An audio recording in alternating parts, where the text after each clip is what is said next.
Hi, this is Justin Long on the set of Drag Me to Hell. Welcome to the production diary! Exclamation point. Now, I know what you're thinking.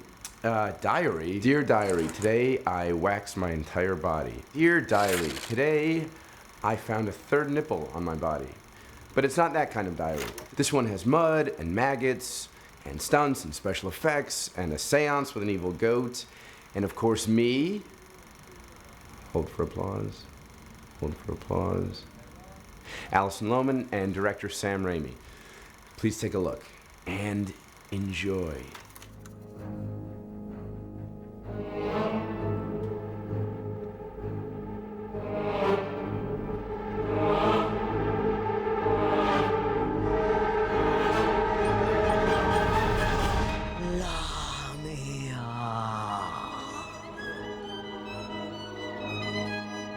Lamia will come for the owner of the accursed object.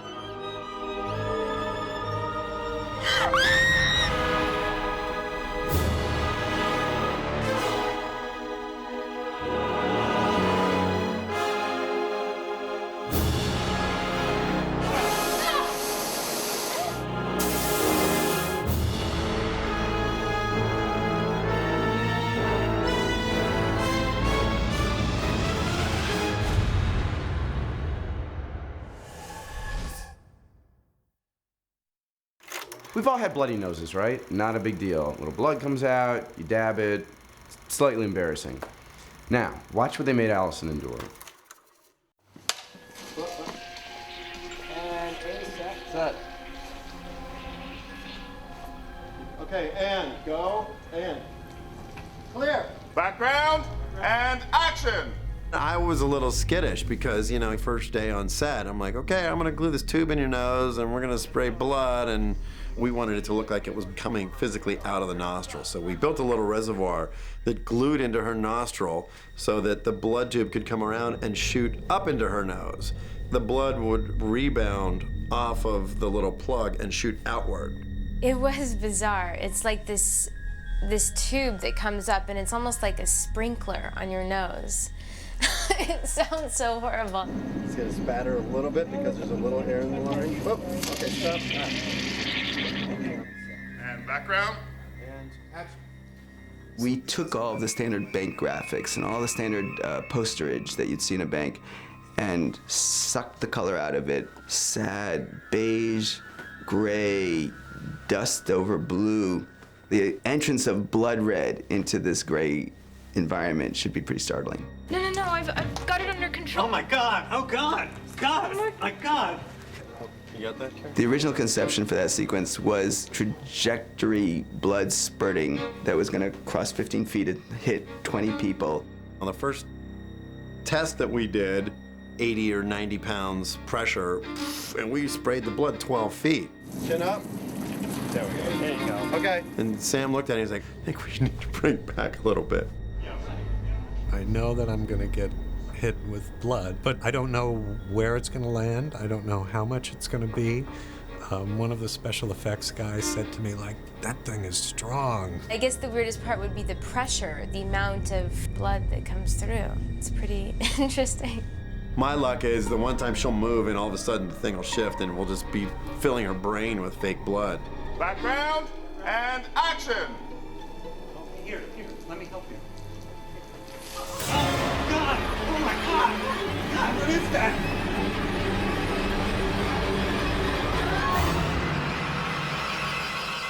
Mr. Oh my Jack! God! Mr. Jack! Did I get any in my mouth?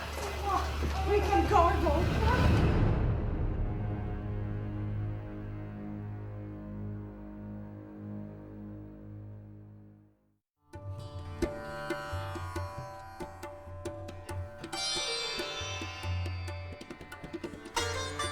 This is the set that is the back room of our parlor here, where I do the seeing and the spiritual sort of insight into the people that come in here. This was a really cool process because I got to help describe some of the objects in here and work really closely with the designers and the prop people to make the stuff that was in here. So a lot of these books, I came up with some of the titles, and me and Sam worked on this stuff to make the books so that these books made by my character. I created a whole library of books that he had written, including this one, which was a main part of the action. We created all the titles of these books and had them bound with his name. So Ram Dass has an entire collection of his writings. This is a catalog of demons, and in this we have demons by different artists and our illustration made by our artist of the Lamia, created for the Ram Dass scene. I suggested some of the great thinkers that are on the wall here. This is Jawaharlal Nehru, first Prime Minister of India. You have Rene Descartes, the Dalai Lama. We have an Indian yogi, Paramasandana Yogananda, Abraham Lincoln. These are all, we just wanted different people from different areas of thought that would have influenced his character, because we thought that he'd started in India, gone to England, had a vast and diverse education. Dilip came with his artistic bag fully loaded. I mean, he did his research, he did his homework. Dilip knew how he wanted to shape that character, and he and Sam had hours of conversations about, you know, where'd this guy come from, where did he study? And he had great collaboration with Ellen and props and Dilip, and also set decorating Don Deers and Steve Sacklet, our production designer. He had some good suggestions for that set, and so we listened to him, and he has great energy too, and he's very intense, and you know, so I think that when you have an actor like that who's like focused on it and does know what we do and knows that it might make a difference and has suggestions, it fires you up like twice as much. It's a testament to both a great collaboration between set designer, costume designer, prop department, and just imagination, how closely they listen. So when you talk about this stuff, it just all shows up. You know, they have such incredible instincts. When you see a movie, you're not going to say, oh, I can tell. Well, you can tell those that the performance is more authentic, I think, if you have that kind of backup and you're that kind of actor. And I am. I kind of need to know that this stuff is for real and that we've spent some time thinking about it, from the coffee maker to the lampshade.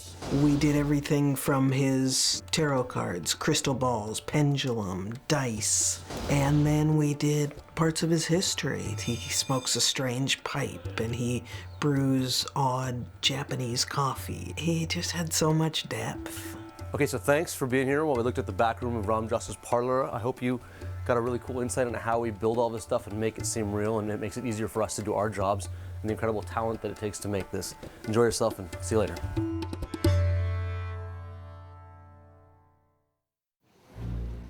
Mark. Oh, second sticks. Marker.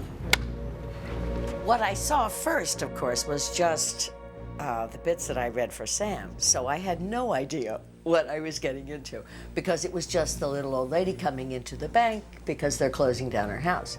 Will you help me? Lorna gave her a sympathetic side, but also a great humorous side, I think, for the film. So I was thrilled when we had a chance to cast her. And it was only later that I saw the whole script and went, oh my God! Mrs. Ganesh.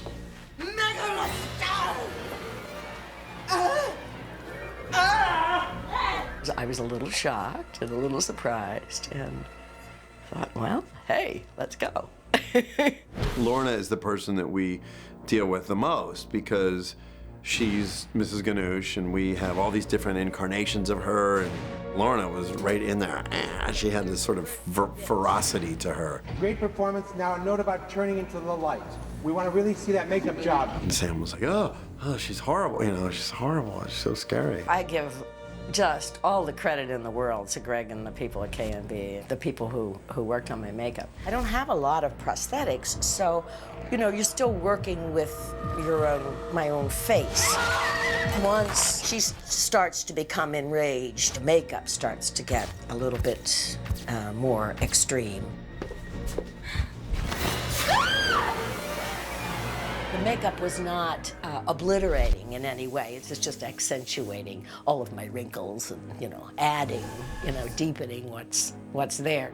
The only prosthetic piece is when the eye gets stapled shut. That whole piece, and that's a real, I mean, they did an incredible job on that. It's not too bad, yeah. It's just weird when you're used to being able to see and you can't out of the one eye. But it's not too bad.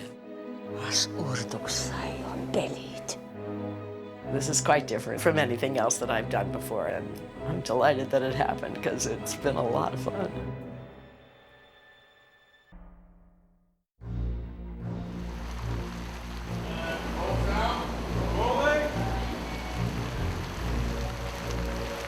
Well, we purposely saved this for last. It was a production decision to save this sequence for the very, very end of the film because of a number of production decisions that we had to make based on stages and the testing sequences. We tested various portions of this sequence over the 12 weeks. So each thing would be discovered, whether it was the mud substance that we were going to use, the primary mud substance that was not going to work. She has sensitive skin too. We've done multiple tests on the mud product to achieve a skin-friendly, no problem mud. The mud test actually hasn't worked out. I broke out in hives from it, so they're gonna try to just use real mud, which would be nice because it'll look like real mud. I'm ready for the dry dirt. Ready for the dry dirt now. Ready for the dry dirt now. It's actually spa mud from Calistoga.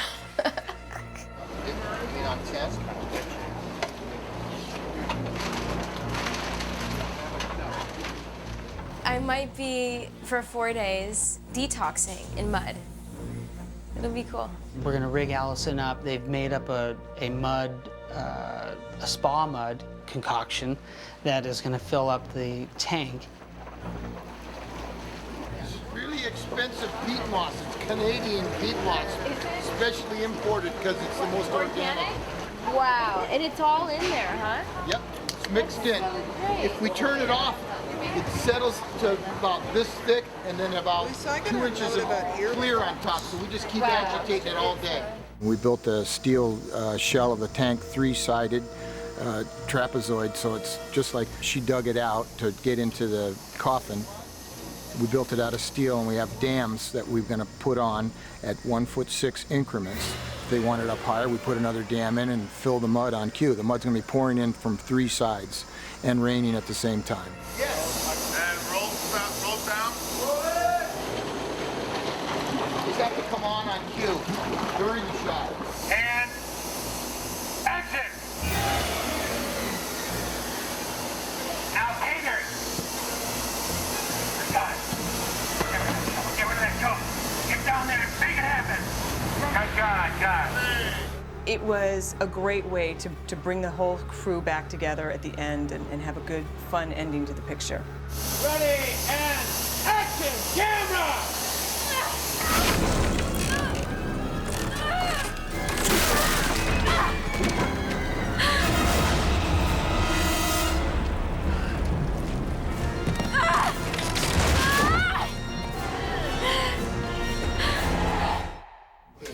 Great. Show me that again, Buzz. Show me like three mini lunges with snaps attached to it. All right, so I'll just say and lunge. Yeah. All right. Okay. Action and lunge. We designed a lot of the effect sequences utilizing, puppet heads from Mrs. Ganoush and a lot of that kind of stuff. So Christine wakes up in bed next to the dead Ganoush.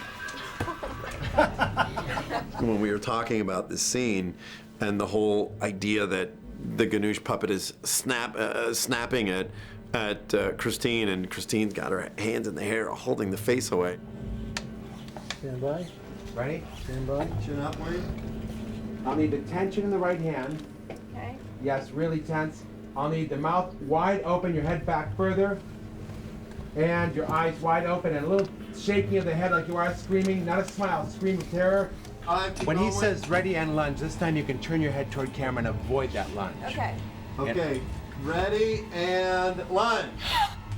Good, let's do that again. Aside from potentially kissing her, the only other thing that would be revolting is if she vomited in her mouth. So of course Sam's like, yeah, we have to do that. And we made an articulated head so that the neck could move, and we put a giant tube in the back of the head, loaded the tube with a big plunger, and then on action we would literally just push the plunger down and push out an entire plunger full of maggots and slime and worms, and it was disgusting.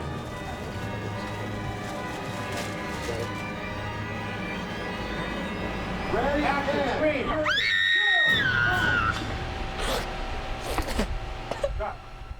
Oh, that was, well, it was fine until Sam asked me to open my mouth.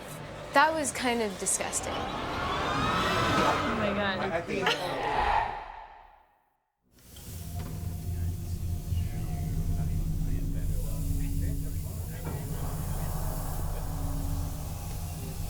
A lot of the things in this movie, Allison did herself, and we sort of went out of our way to have continuous shots, flowing where you know it's her and she's going through it. This film has probably been the most exhausting film I've ever worked on, but at the same time, I've had the most fun working with Sam. Allison held up really well. We hit her with the fights and the mud and the blood, and she just came out a champion each and every time, ready for more. There was a lot of wire work in Christine's bedroom, where our actresses yanked off the floor and swung around into the walls and thrashed around. So let's say we got the close-up I needed, and now we're going to do the profile version, which is really the same thing, and then you kick off. 60. It should be a surprise that happens to you. So I'll say, ready, and tilt. And whatever you're doing, you may have to uncock your foot, actually. I will. The second she unhooks her foot, she's gonna go. So you can say, it's just drop, and then you undo your foot. Okay.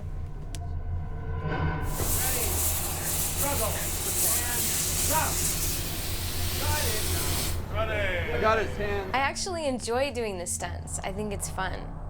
I don't mind getting bruises and hurt from it. Where she gets thrust to the floor into a close-up and then gets pulled up into the ceiling and thrown around the room, and there's no question to the audience's mind that that's her, because she landed in the shot and she got pulled up, and there wasn't some sort of fake cut to hide the stunt woman. On go! 3, 2, 1, go!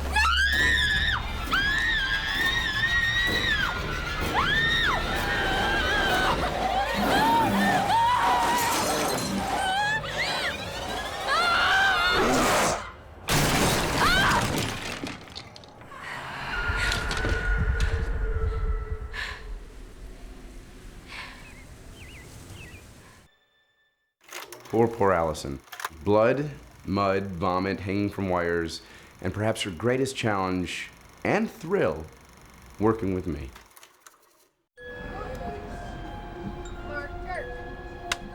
And I'm gonna call Mr. Jackson, make sure that he has someone walk you to work every night. Back to your car. Just thank God you're okay.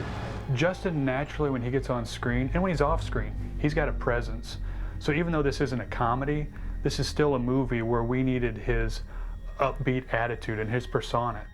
Where do you get that code? I thought it was Ganesh. Is it Ganesh or Ganush? I kind of play just the doting boyfriend. In most movies, this would be the girlfriend role who kind of comes in, and after all the crazy stuff happens, and they say, "Are you okay? Is everything all right?" Just like the supportive through line. So for me, the movie, I always saw it as kind of a love story. You could literally do anything around me. And I also think if that storyline isn't strong enough, stakes won't be all that high, and people won't really care what happens to her one way or the other. Whether or not she does get dragged to hell, it won't matter, Or maybe it still will, and I'm just a completely superfluous character, and I'm fooling myself. I know this is gonna sound weird, but I want to get my fortune read. Now? Are you kidding me? The interesting thing that we're exploring about this relationship is Justin is really that barometer there's kind of the audience. He's always kind of the common sense. I can't believe we're doing this. Oh, But if he's selling CDs, we're out of here. And what he brings is this real natural sense of humor about things. He can see things in the script that are absurd and comment on their absurdity, and we're able to really embrace that in the film. So many things to choose from here. Unfortunately, not what I'm looking for, which is a weird little dried monkey head. Oh, wait, no, never mind, he's gone. It's been really different for me because I'm not used to working with a director like that who is so accomplished and original and I'm such a big fan of. So it's cool to come to work just as a fan of somebody's and get to watch them on that level. Spot the edge, see it, then look up to her and start to stop her from going over. Okay. He's incredibly flexible and collaborative, and I think he recognizes that allowing an actor to bring a certain amount of their own, whatever it is only going to benefit the scene, and he's one of the most down-to-earth people I've ever worked with, so that was sort of a surprise. Hey. Hey. Hey. How you doing? I'm so glad you're here. I'm excited. Have I said excited? I feel like I'm saying excited a lot.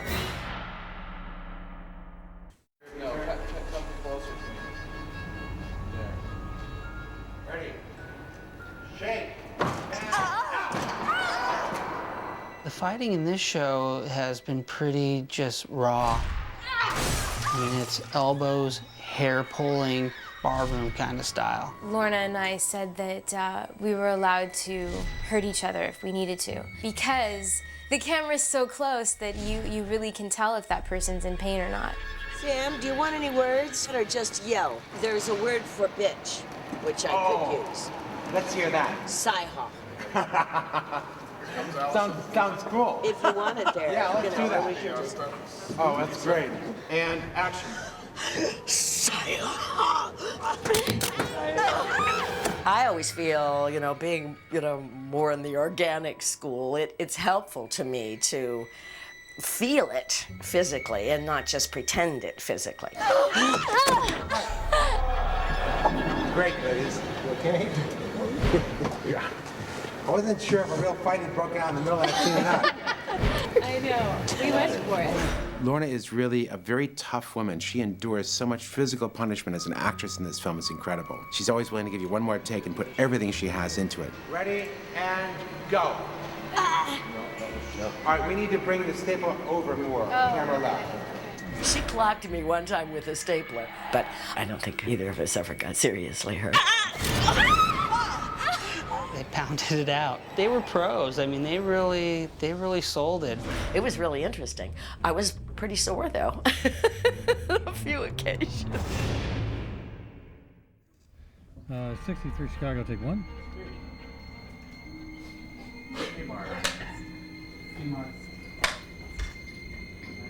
I'm Kathy Pittman, and my company is Performing Animal Troupe, and I'm the animal trainer. When we train, it's always in baby steps. Same way you train a dog, and it's all with food, positive reinforcement. We find out what the action is, and in this case, he's supposed to be terrified.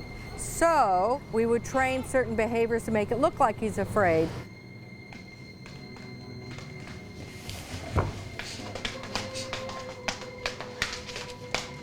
Wait, what's going on? We're doing this for your own good. Please, Christine, please.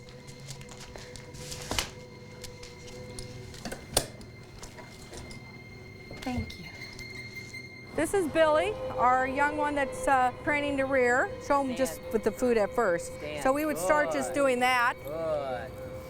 Paying him. I started with a little pressure, and then Mike would come in and pay him. All right, now go ahead. Stand. Good boy. And with all the movie magic, that will look more fierce. He's a little bit smaller than Hoover, but when they get that big, it's hard for them to rear up. Okay, I'll put a little pressure on him. It's about the pressure. We combine the pressure on the lead rope. So that's it. Ta-da. Thank you.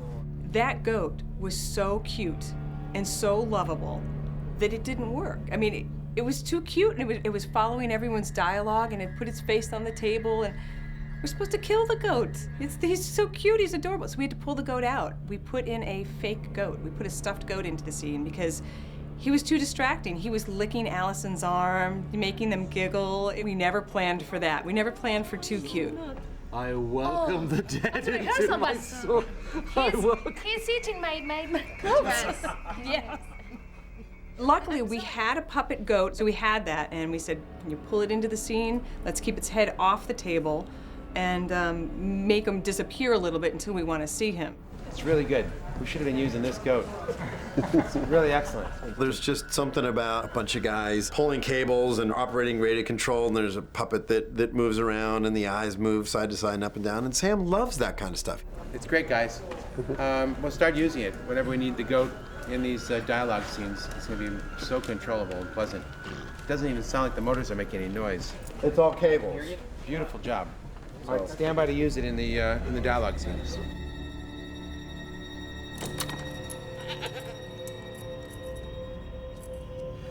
Thank you.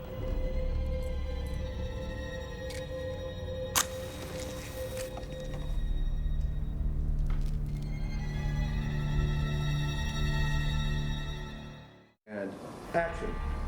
I welcome the dead into my soul. 3, I welcome the dead into 6, my soul. 7, The set that we're walking through now is the great room of a mansion in Pasadena. Sean Sandina has not been in this room in our story for those 40 years. The doors have been locked, and so our first opportunity was to do a mansion where everything had been frozen in time.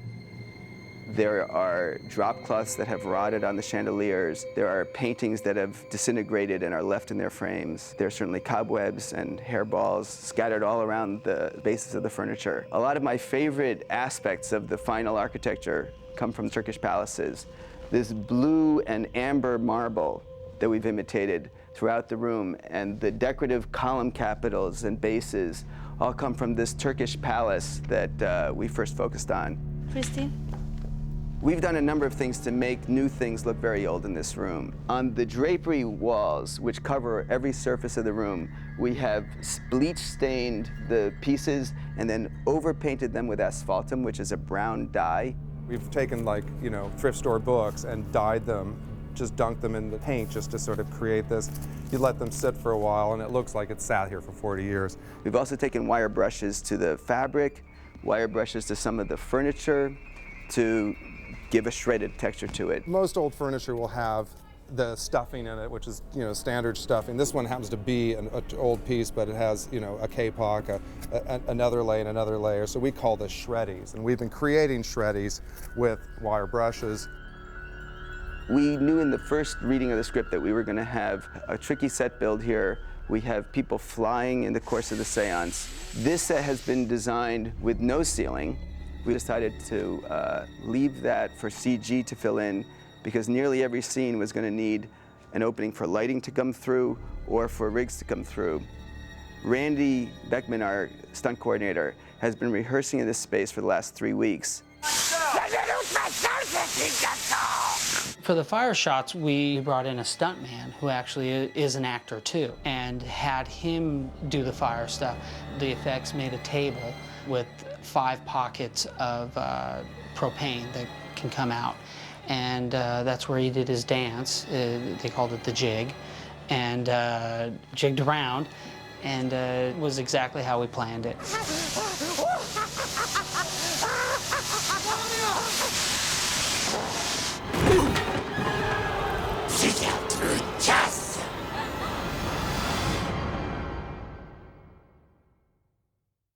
Straight out.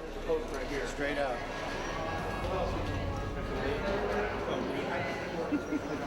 Then we arc like that. To get all the angles that were depicted in the storyboards and the animatics, we really had to have a car that could come apart to give us any position we needed for the camera. Jimmy Schwammer, head of physical effects, created this puzzle car, which was a version of the same Ford Focus, but it could come apart in about 6 different ways to find any position we needed. After we read the script, we noticed that there was this one vehicle that was in like 20 different scenes, and they're all real close-ups and very specific. Gas pedal, jamming it into gear, burning rubber, taking off, and all these things added up to what we call a puzzle car. The front engine compartment came away from the car, and the back trunk came away from the car. We had meetings about that, and we went through every shot and figured out what part of the car had to be off and what part of the car had to be on. We could have a door off in about 27 seconds and back on in 32. We had 4 different roofs where you could shoot in and see a piece of roof, but the rest of the car is gone and the camera could be right in on her. It worked amazingly well. There's no way that we could have shot it without that car.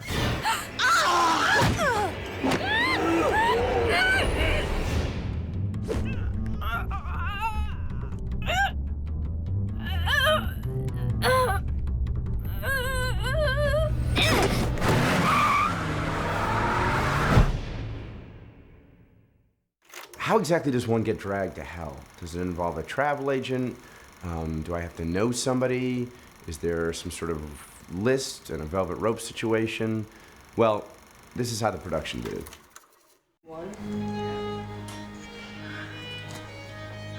Janet Shannon? No! No! God! No! Perfect. Cut. Cut. We're on stage 21 at Fox, and in 2 days our first unit's going to come here and shoot the end of our movie. We put together a little film unit, overseen by Bruce Jones, our visual effects supervisor. And what we're really doing is taking each storyboarded shots and kind of shooting a quick test. And then the next one we're going to do right after I get this is the stunt. Yeah. And we're done. Great. I think we'll be out of here by, 8-ish. And we hope to find out a lot of answers, fix problems, so we're all good to go. What we're doing on this set here is trying to determine how we build a small set with the intention of having lots of set extension to bring arms that rip up out of the tracks and pull our heroine down to hell. Action. Action. Hair. And we made this nice seat for her to sit on or lay on, 2 different types of seats. And we put the green screen around and we lower her, and he puts the railroad tracks in for those scenes. That's a hydraulic cylinder dragging her down to hell. We had a faulty pump, so we replaced the pump and we're just getting all the air out. Plan B is in motion. We've had to figure out how to get our monster light, which is really being kind of a mylar that we're kind of holding at a certain angle so that it shines light up on her for our monster lighting. That our little space, though tight, will work. It's 12 guys in a Volkswagen, basically. We had Shannon Shea and Beth Hathaway and Claire Mulroy in demon costume parts that were reaching up through the fake pit, grabbing her, and they were blind on action. They have to go and reach up and hope that they hit their mark. So they're poking her in the eye, and One more time that dance, please. Okay. All right, here's the dance. Down below, grab her other ankle, please. Thank you. Descend left leg, right arm reach, right leg. Yank her hair back. And then break free with your left arm reach toward Clay, and that's how we end it. There's hard edges. It's easy to do 3D match moves. It's where you can track a 3D environment back onto an actual live action plate.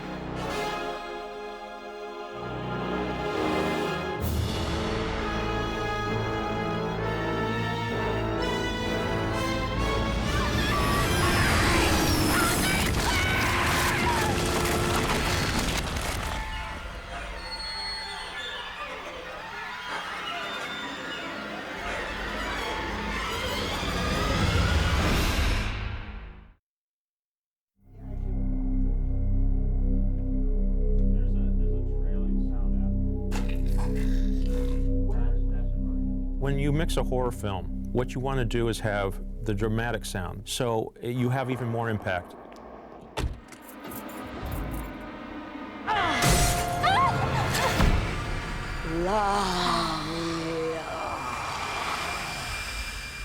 At the same time, Sam doesn't want to take away from the original performance, so you have to walk a thin line of keeping it realistic. Sound effects, especially in horror, you can get a little more stylized and over the top.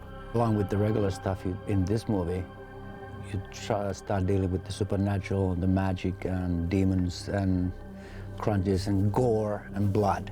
The biggest challenge for the parking garage probably was having everything that was going on. It was so busy, and trying to pick your moments to let certain things shine.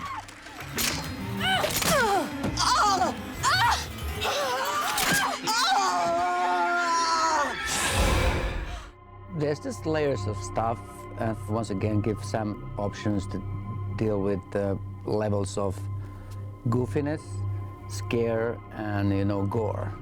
The staple popping out, we went quiet for that. We took everything out, even music at that point, and that really, I think, was effective.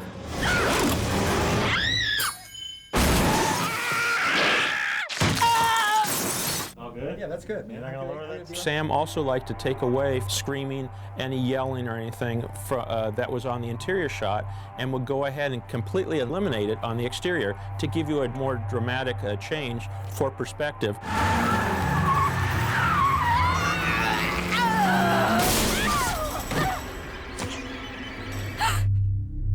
He really has the ability to change direction and just highlight a moment and really kind of put people at ease, and then the next moment completely scare the heck out of them. So it's really unique. Wow, so that was awesome.